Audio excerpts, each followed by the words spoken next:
Il n'y a rien de spécial, c'est normal.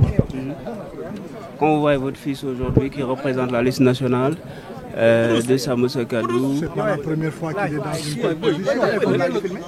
Ce que je regrette, c'est que ces bulletins sont mis tout à fait derrière, de sorte que ceux qui choisissent n'ont pas le temps de voir qu'il est là.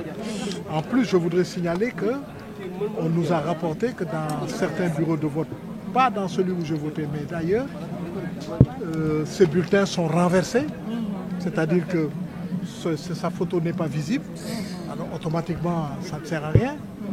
On m'a signalé tout à l'heure qu'à Grand Yoff, avec ces bulletins, on a mélangé des feuilles blanches, etc., etc.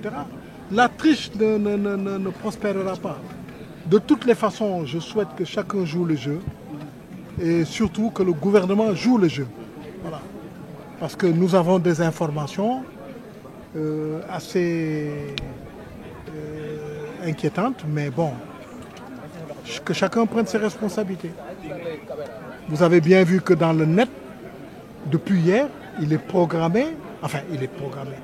dit que est programmée son arrestation. Mais ça, c'est tout à fait dictatorial, c'est tout à fait illégal. Mais c'est fait pour provoquer, c'est fait pour énerver et c'est fait pour déstabiliser ses représentants dans les bureaux de vote et ses partisans. Mais bon, chacun doit comprendre que la roue tourne au Sénégal. Depuis longtemps, la roue tourne. Les chefs qui exécuteront ce genre de choses devront se souvenir qu'ils ont été auteurs et acteurs d'un acte illégal. Voilà. Pour le reste, bon, attendons de voir.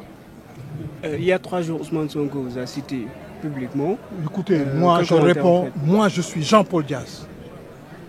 Vous me voyez, je réponds aux gens de mon niveau. Voilà. Si wolof. waaw di wax ne voté naa effectivement mais loolu du dara lu spécial loolu suma warugar la suma devoir la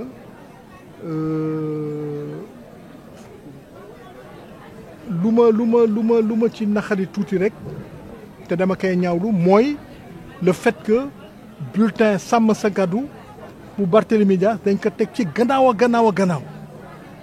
Ça veut dire kuy tànn balaa ngay xalaat ne yaa ngi di nga ko tànn moom mais de fekk tànn nga ñeneen ñi dañ ko waroon defar bu gën a baax mais loolu amul solo yàlla bind na démb.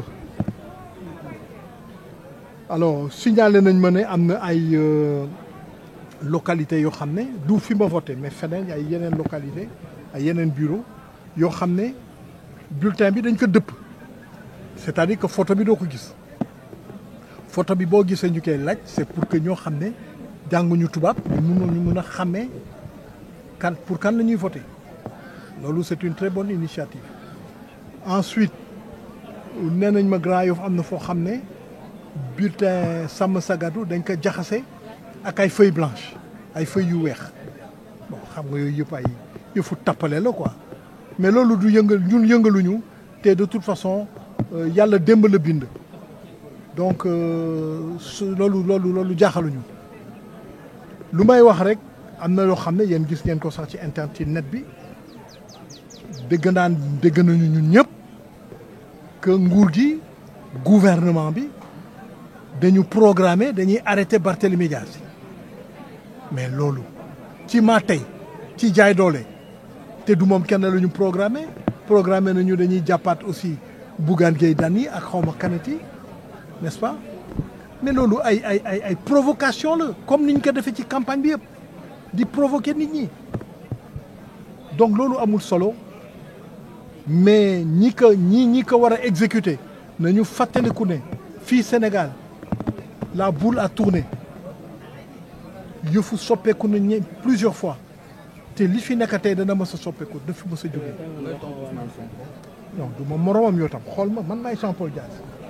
da nga jàpp ni dañ la provoquer personnellement. kan mënuma provoquer il est trop petit mënuma provoquer. bulletin yi ñu dëpp affirmatif tonton ba ci bureau bii nga voté bulletin yi dañ ko dëpp man mii maa dëpp bulletin. Ah bon mu ngoog. man maa dëpp bulletin yi. man bi may egsi bulletin yi c'était en position normale. man mii maa ko dëpp. Il faut vérifier yeneen bureau yi. Bien sûr, on est en train. Voilà, je vous remercie. Merci.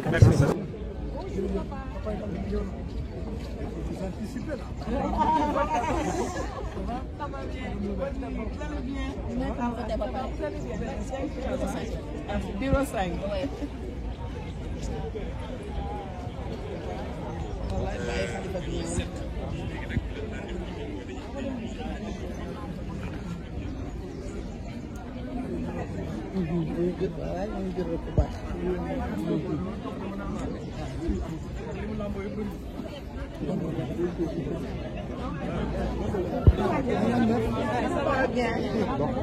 Ba xel ak ñi dal. Waaw waaw.